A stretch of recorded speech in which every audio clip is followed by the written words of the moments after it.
¿Qué acontece? Que yo tenía que buscar 2 testigos para que testificaran conmigo en el juicio de fondo. El juicio de fondo era ya para decidir o si quedaba condenado o si quedaba en libertad.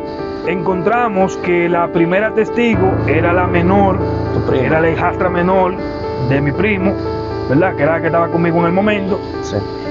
Y el otro testigo que podríamos buscar, que estuvo en el momento, era la persona que estaba con el primo, que agarraron. Pero ¿qué pasa? Que aunque los policías no estaban ejerciendo sus funciones por el acontecimiento que estaba pasando, ellos tenían amenazado a esa persona. ¿Cómo lo amenazaban? Le decían que si él me servía de testigo, ellos podrían, de alguna forma u otra, volverlo a involucrar. Ay, Dios mío. Tuvimos que hablar mucho con esa persona, a ver, tratar de convencerlo, pero él decía que no, que aunque él sabía que yo era inocente, él no podía testificar, porque él tenía miedo de que esa persona, de que esto, entonces él quedó en libertad bajo fianza. Él lo que hacía, lo que lo pusieron fue hacer servicio comunitario.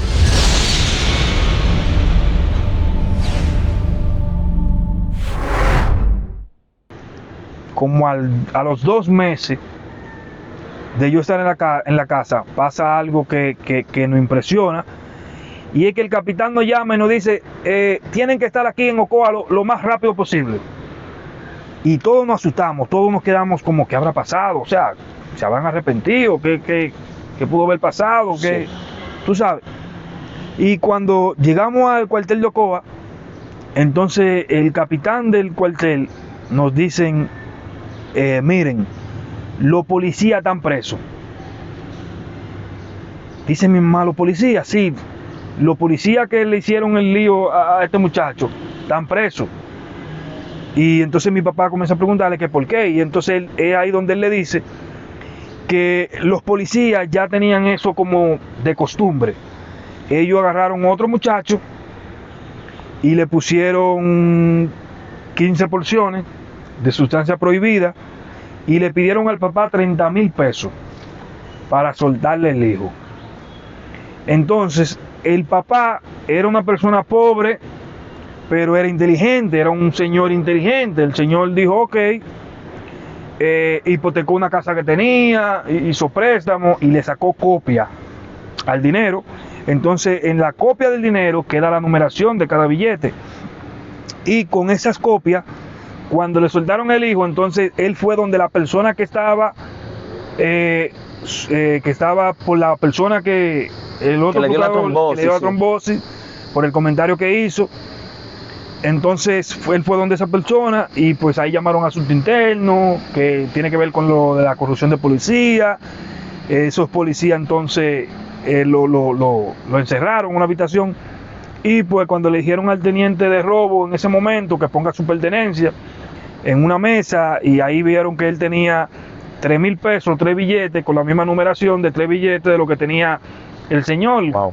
Entonces ahí el señor estaba diciendo la verdad, cuando ya entre ellos tenían los otros chileados.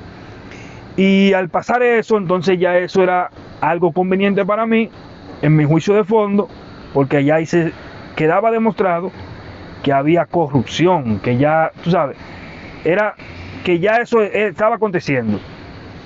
Cuando en el transcurso del tiempo me tocaba juicio de fondo, pero me reenviaba. Pasa lo siguiente, ¿qué acontece? Que yo tenía que buscar 2 testigos para que testificaran conmigo en el juicio de fondo. El juicio de fondo era ya para decidir o si quedaba condenado o si quedaba en libertad. Y cuando encontramos que la primera testigo era la menor, era la hijastra menor de mi primo, ¿verdad? Que era la que estaba conmigo en el momento. Sí. Y el otro testigo que podríamos buscar, que estuvo en el momento, era la persona que estaba con el primo, que agarraron. Pero ¿qué pasa? Que aunque los policías no estaban ejerciendo sus funciones por el acontecimiento que estaba pasando, ellos tenían amenazado a esa persona para que no testifique a favor mío. ¿Cómo lo amenazaban? Le decían que si él me servía de testigo, ellos podrían, de alguna forma u otra, volverlo a involucrar. Ay, Dios mío. Tuvimos que hablar mucho con esa persona, a ver, tratar de convencerlo, pero él decía que no, que aunque él sabía que yo era inocente, él no podía testificar, porque él tenía miedo de que esa persona, de que esto, entonces él quedó en libertad bajo fianza. Él lo que hacía, lo que lo pusieron fue hacer servicio comunitario y le dieron su libertad.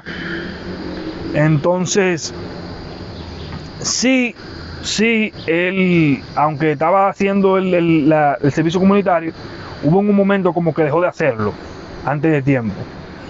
Pero en fin, llegó el momento del juicio de fondo y recuerdo que horas antes, puedo decir que fue Dios, porque esa persona estaba renuente a testificar, pero esa persona, horas antes del juicio, cuando ya entendíamos de que no iban a tener una persona, esa persona decidió y dijo, sí, yo voy a testificar.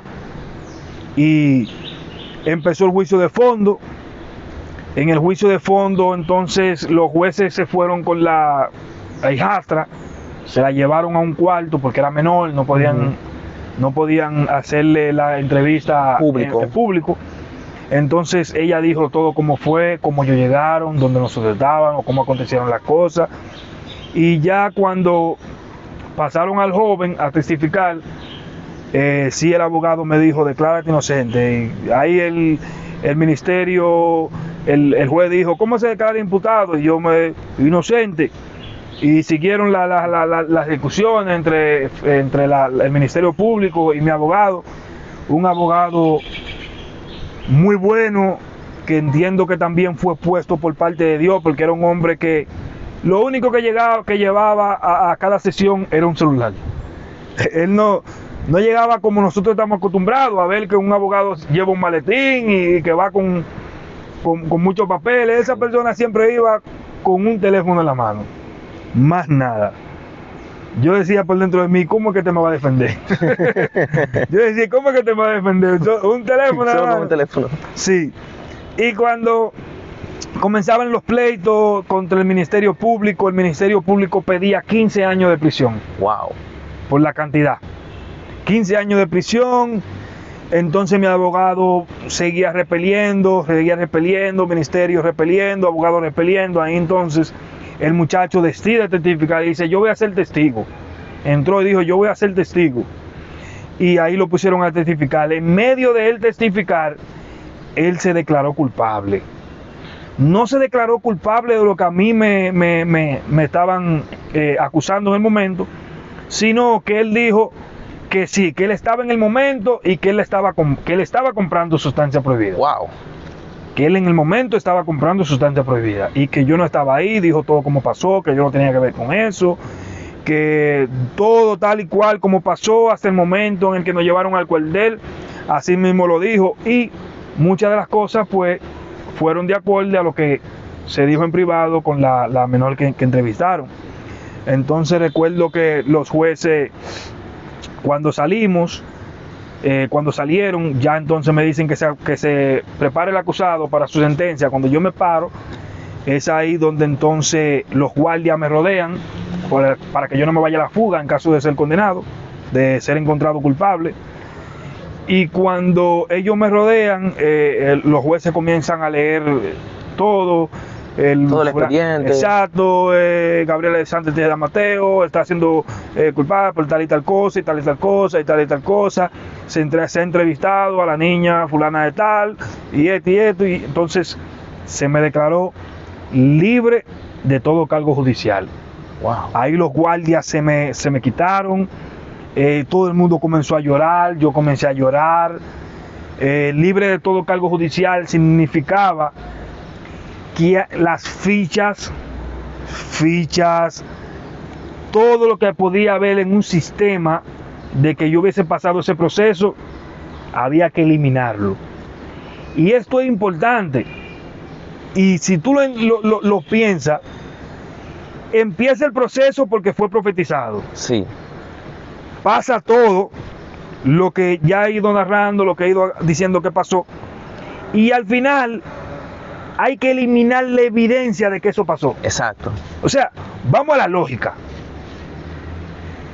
Todo pasa porque fue profetizado, va a pasar tal cosa. Pero cuando todo pasa, hay que eliminar esa evidencia de que eso pasó. Claro. No sé si tú estás entendiendo a lo que yo te quiero llevar. O cualquiera que escuche este video, si puede entender lo que yo quiero dejar de entender con esa palabra. Se da la profecía, vuelvo y repito, ¿verdad? Pasa todo lo que tiene que pasar tal y cual la profecía.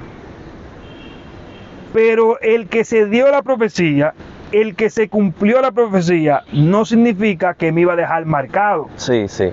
Porque era algo que se dio para que yo entendiera, para que yo tuviera firmeza, para que yo tuviera la certeza, la fe, la confianza y creyera de que Dios estaba conmigo, de que Dios es real, de que Dios habla, de que Dios responde, de que lo que Dios dice se cumple, de que su palabra, la palabra que nosotros leemos, son fieles y verdaderas y se cumplen. Pero aparte de todo eso, no podía quedar evidencia. Aleluya. De que eso pasó. ¿Por qué no podía quedar evidencia? Porque eso me iba a afectar en algún momento. Y tú eras totalmente Por ejemplo, limpio.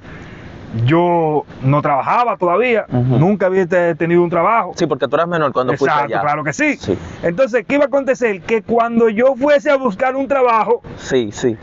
entonces si yo quedo con algo en el sistema, me iban a decir, no, esta persona tuvo problemas en algún momento, tú sabes, o que vamos a decir que yo fuera a buscar visa, y ese expediente sobre ese quedara un expediente, quedara algo, alguna manchita de que yo tuve alguna situación con eso. Sobre todo con eso. Con eso. Entonces eso me iba a afectar en mi vida futura. Sí. ¿Cuándo? Cuando sea. Claro. Entonces, todo eso hay que eliminarlo del sistema. Así es. O sea, la palabra se cumplió. La profecía se cumplió. Pasó tal cual. Pero al final de que se cumpliese, todo tenía que quedar limpio, como que no pasó. Aleluya. Fue como algo, te voy a dejar pasar por esto para hacerte entender esto y esto. Amén. Pero al final será como el principio. Porque si yo hoy te digo, vamos a ver qué aparece en el sistema, no aparece nada. Si yo te digo, mira, Gary, yo estuve preso por esto y por esto y por esto, ve a la policía y busca pruebas, y tú a la policía, tú no encuentras pruebas y tú me vas a decir, no, Gabriel, tú eres un hablador, tú eres un mentiroso, porque yo fui a la policía y ahí ya no hay una prueba, no hay una evidencia de nada. Entonces mira cómo es el propósito de Dios. O sea, el propósito de Dios no es para, como nosotros sabemos y decimos, no es nunca para destruirte, sino para levantarte. Fui introducido en esa profecía, se cumplió la profecía, pero al final fue como que nunca existió.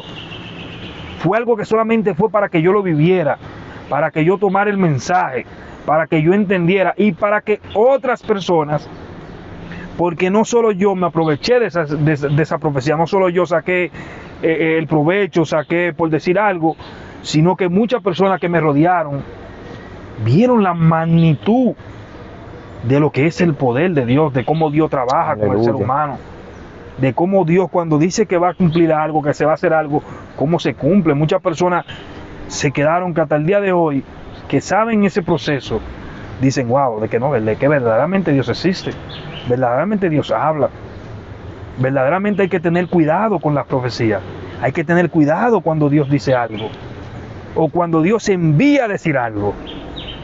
Porque a veces nosotros creemos que para Dios hablarnos tiene que venir el mismo Dios no, Dios nos habla a través de cualquier cosa. Así es. Una persona, un objeto, Dios nos habla a través de un tratado. ¿Y qué es un tratado? Un papel con una palabra escrita. Así es. Entonces, todo eso tenía que pasar. Al final me dieron la libertad. Bajo todo limpio, a mí hubieron que quitarme la ficha. Recuerdo que al mes me llamaron del cuartel para que vaya a buscar los tenis que yo había devuelto, para que vaya a buscar los cordones que le quitan a los tenis cuando uno lo entran en el cuartel, la correa, un relojito que yo tenía, todo eso. Para que yo lo fuera a buscar. Al final tú supiste, ¿verdad? Que yo no fui por ahí ni en pintura. Quédense con ellos.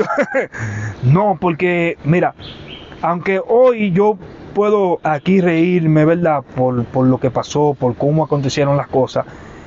En algún momento eso me ha dejado marcado. Claro.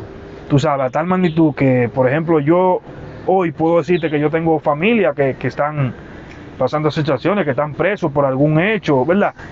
Aquí en Najayo, y a mí me da, o sea, no he podido como, porque una vez intenté ir a visitar a alguien y esto me trajo mucho, tú sabes.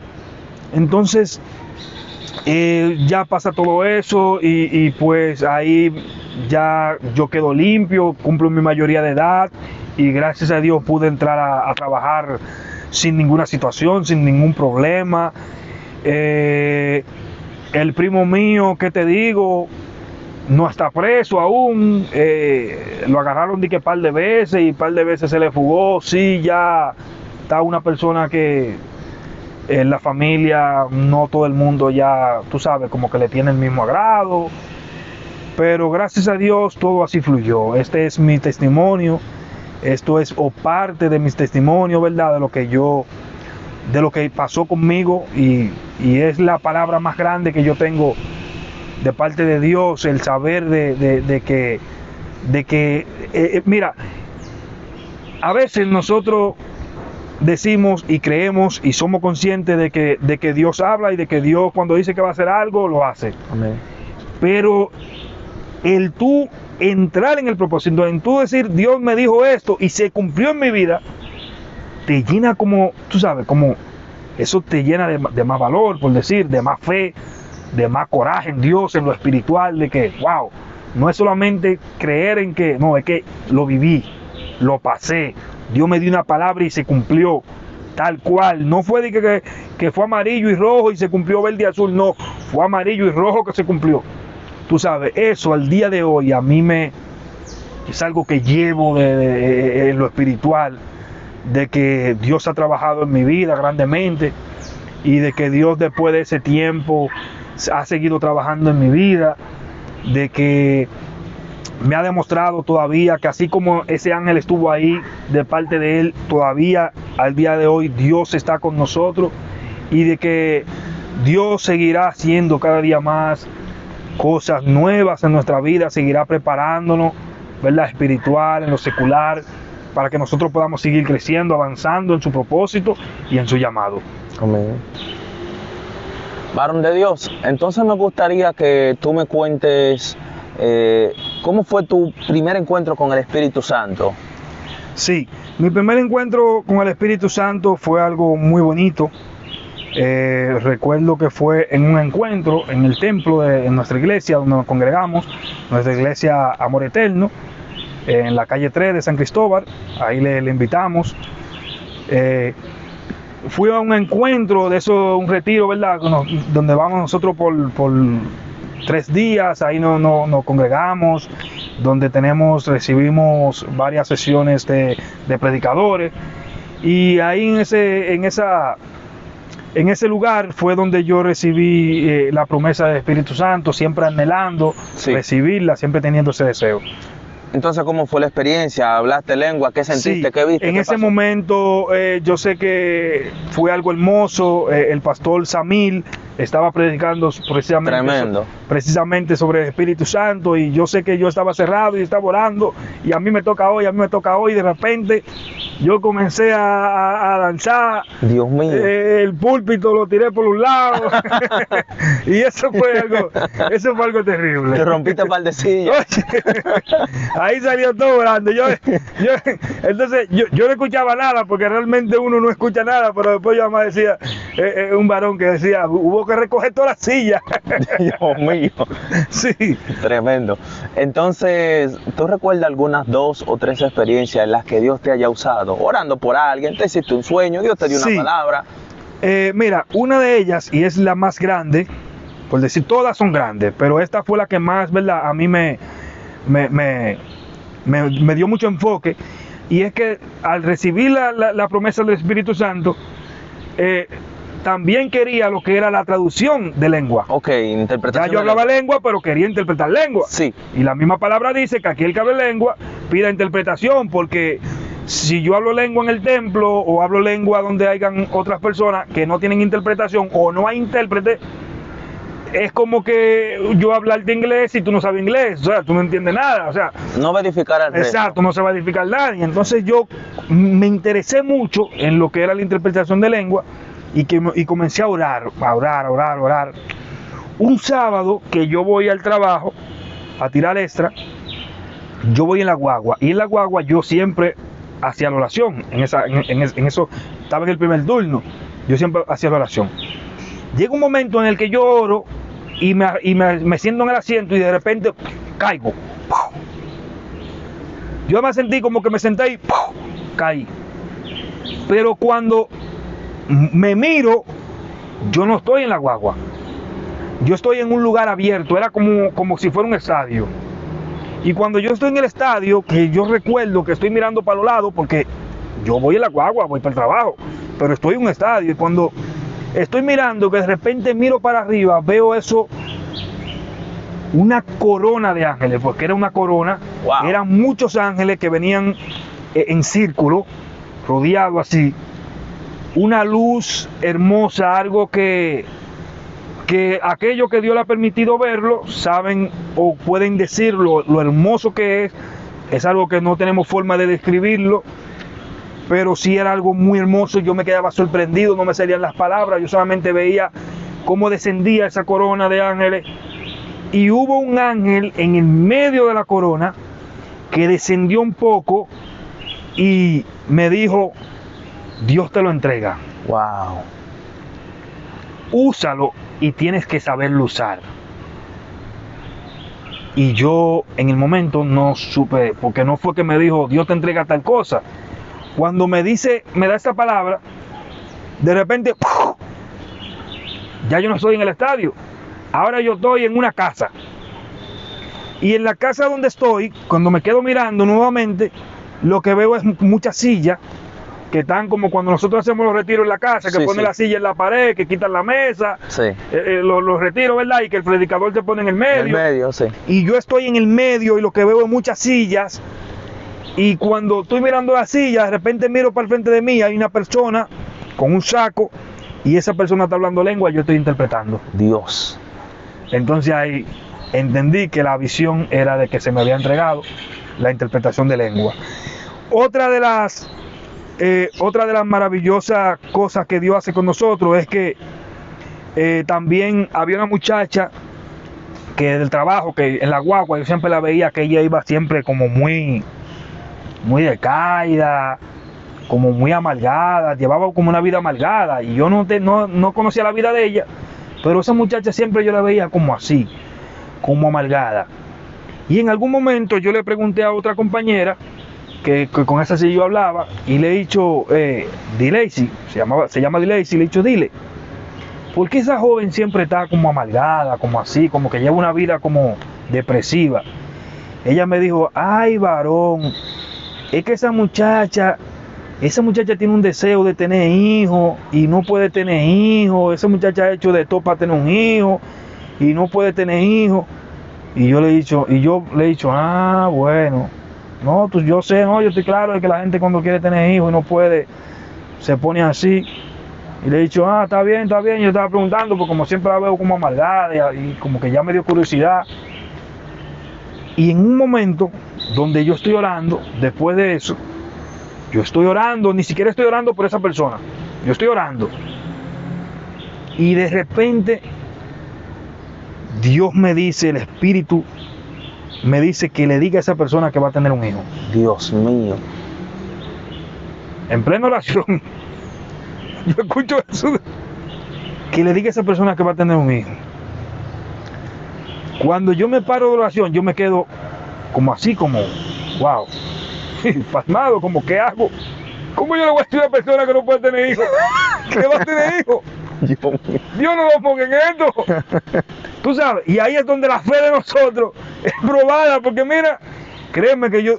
Lo viste imposible. No, hermano, yo decía, pero y si esta muchacha no tiene hijos, van a decir que yo soy un loco, para que tú veas. Mira bien, oye, escucha bien, que te vengo diciendo que viví una profecía que se cumplió, que me dijeron Sí. y cuando me toca a mí, Dudaste. entonces digo, pero, ¿y si yo le digo a esta muchacha que esta muchacha va a tener un hijo, esta muchacha, yo por dentro de mí, y agarro a la esposa y la llamo, le digo, mi amor, mira, ven acá, yo tengo un problema feo aquí ahora. Me dice, ¿qué pasa? Digo, no, mira, yo estoy orando y Dios me dice que le diga a una muchacha que va a tener hijos, y si la muchacha no tiene hijos, y después va a decir que uno está, en fin, que mira, oye, te puedo reír, que yo cuando veo a esa muchacha en la guagua nuevamente, y yo no sé ni cómo se lo voy a decir, ni cómo la voy a llamar, pero en fin, que me lleno de valor, y cuando nos bajamos de la guagua, la jalo, digo, mira joven, ven acá, mira, yo tengo que decirte algo. Me dice ella, dígame varón. Digo, mira, Dios me dice que te diga que tú vas a tener un hijo. Y la joven comienza a llorar. Ay, santo Dios.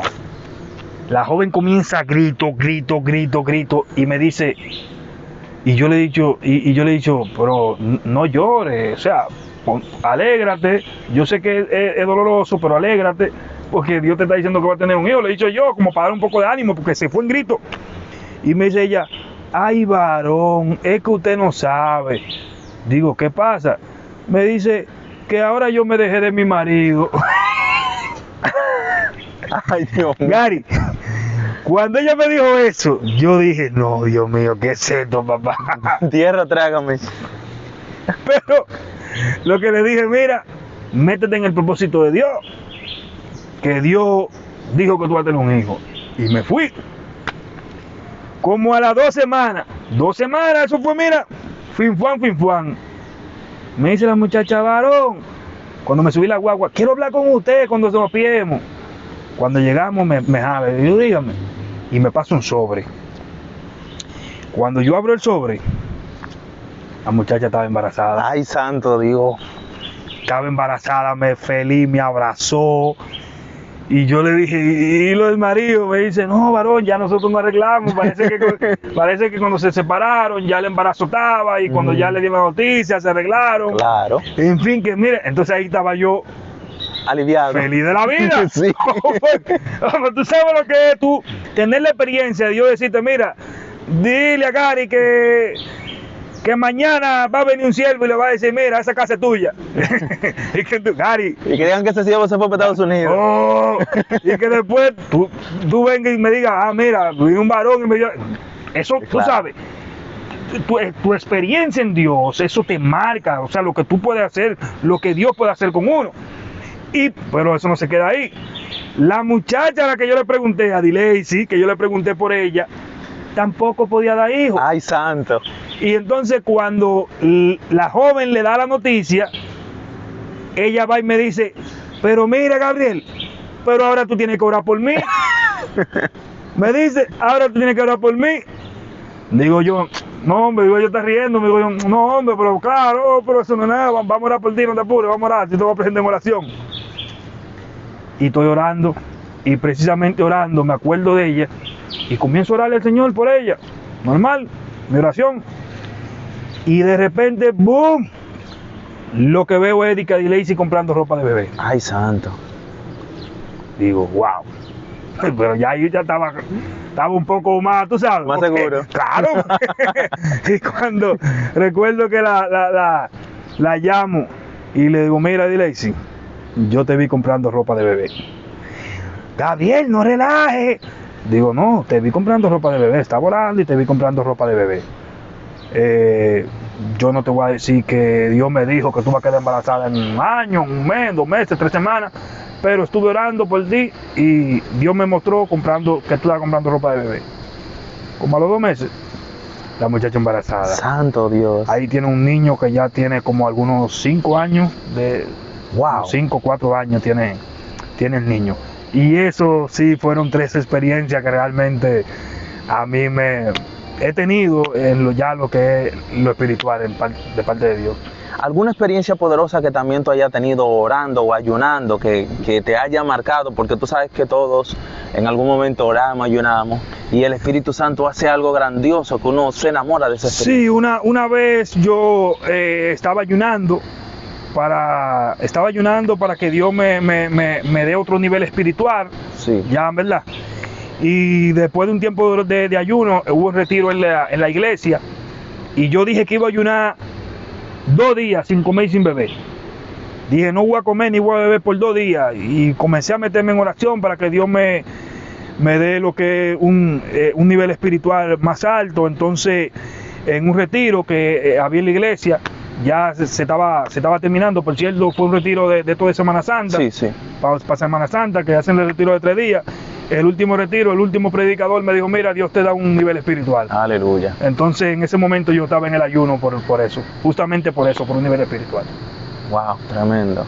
Entonces, para ir culminando, hermano mío, si quieres dar algunas palabras finales a la audiencia que te está escuchando ahí, que algo que tú quieras que quede, que la gente sepa de parte de Dios. Sí, más bien que una palabra, pues, que la gente entienda de que las cosas que acontecen por un propósito. Nada acontece en esta vida por acontecer. Hay propósito, Dios tiene propósito con cada ser humano. Con uno se adelanta, con otro tarda más, pero todos estamos en el propósito de Dios. ¿Cuál es el propósito de Dios? Que todos seamos salvos. Es el propósito general. Entonces, exhortar a aquellos que no están en los pies de Cristo, a que vengan a los pies de Cristo, a que conozcan a Dios. Yo siempre digo, y le digo a los compañeros míos en el trabajo, que usted no tiene que venir a los pies de Cristo y quererlo como dar todo así, me convertí, ya yo tengo que ser mejor. No tenga miedo a de que si usted falte, no, venga a Cristo, vaya a una iglesia, visite una iglesia, lea la palabra. Hay algo muy importante, y es el temor a Dios, porque tú puedes ser no cristiano, pero si tienes temor a Dios, Dios de alguna forma u otra te va a ir dando o mostrando el camino a seguir para que tú tengas un encuentro con Él, ¿verdad? Entonces, esta es mi mayor palabra y mi mayor deseo, que todos aquellos que no conocen a Dios se acerquen a Dios, y los que conocemos a Dios entendamos de que no debemos de quedarnos estancados, sino seguir creciendo, buscando cada día más al Señor, y permitiendo que Dios pues entre a nuestro corazón cada día, que Dios siga obrando, abriéndole la puerta más a Dios y reconociendo a Cristo como único Salvador en todo aquello que hacemos, en lo que vivimos y aún hasta en lo que hablamos. Amén. Si llegaste hasta el final, pues ya sabes, suscríbete, dale like, deja tu comentario. Dios te bendiga.